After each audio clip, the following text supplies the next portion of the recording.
Hello viewers, welcome to Surega Samaiyalarai. இன்னைக்கு நம்ம சேனல்ல பார்க்க போறது கார பணியாரம். இந்த கார பணியாரத்துக்கு நம்ம தனியா மாவெல்லாம் அரைக்க போறது இல்லைங்க.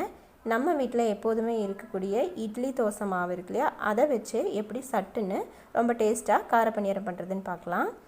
இன்னைக்கு அதுக்கு நான் 2 கப் இட்லி மாவு எடுத்துர்க்கேன். முதல்ல இதுக்கு நம்ம ஒரு தாளிப்பு ரெடி பண்ணிக்கலாம்.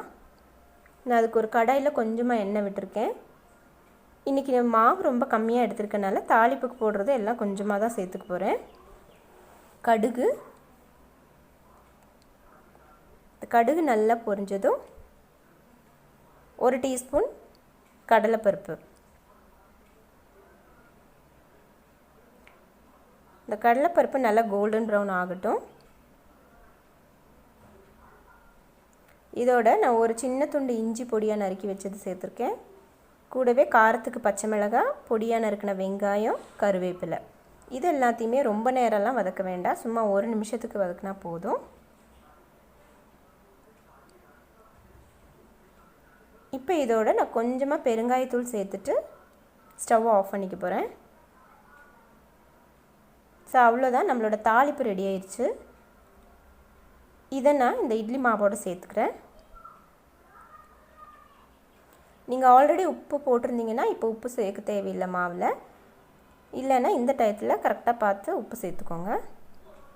கொத்தமல்லி இலை இருந்தாலும் இப்போ கொஞ்சமா அதோட சேர்த்துக்கலாம். சோ இப்போ நமக்கு மாவு ரெடி ஆயிருச்சு. நான் வந்து பணியாரக்கல் அடுப்புல வச்சு நான் எல்லா குழியிலயுமே எண்ணெய் விட்டுர்க்கேன். இப்போ நல்லா சூடாயிருச்சு. சோ மாவு நம்ம ஊத்திக்கலாம். இந்த மாதிரி நம்ம எல்லா குழியுமே இந்த பேட்டர்ல ஃபில் பண்ண போறோம். சோ ரொம்பவும் வழிய ஊத்த வேண்டாம். ஏனா ஒண்ணோட ஒண்ணு ஒட்டிக்கும். சோ பார்த்து ஊத்திக்கோங்க.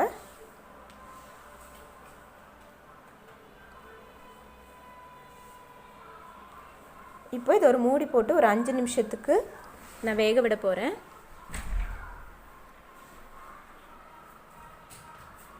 ஒரு 5 நிமிஷம் கழிச்சு பாருங்க, ஒரு பக்கம் நல்லா வெந்திருக்கு. இப்போ இத நம்ம திருப்பி விட்டுறலாம். நான் ஸ்பூன் வச்சு திருப்பிக்கிறேன். நான்ஸ்டிக் pan யூஸ் பண்ணீங்கன்னா இன்னும் ஈஸியா நல்லா திருப்ப வரும். நான் இதுல மேலால கொஞ்சமா எண்ணெய் விடுறேன், அடுத்த பக்கம் நல்லா கிறிஸ்பியா வரதுக்காக. சோ இப்போ இது எல்லாத்தையும் இந்த மாதிரி திருப்பி விட்டு ஒரு 4 to 5 minutes அதை வேக விட்டு எடுத்தோம்னா நம்மளோட கிறிஸ்பி பணியாரம் ரெடி ஆயிருச்சு, கார பணியாரம். இதை சுட சுட செஞ்சு அப்படியே தேங்காய் சட்னியில் வச்சு சாப்பிட்டிங்கன்னா ரொம்பவே அருமையாக இருக்கும். ஸோ இந்த வீடியோ உங்களுக்கு பிடிச்சிருந்ததுன்னா சப்ஸ்கிரைப் பண்ணுங்கள், ஷேர் பண்ணுங்கள், லைக் பண்ணுங்கள். உங்களோட கமெண்ட்ஸையும் எனக்கு கமெண்ட் பாக்ஸில் பதிவு பண்ணுங்கள்.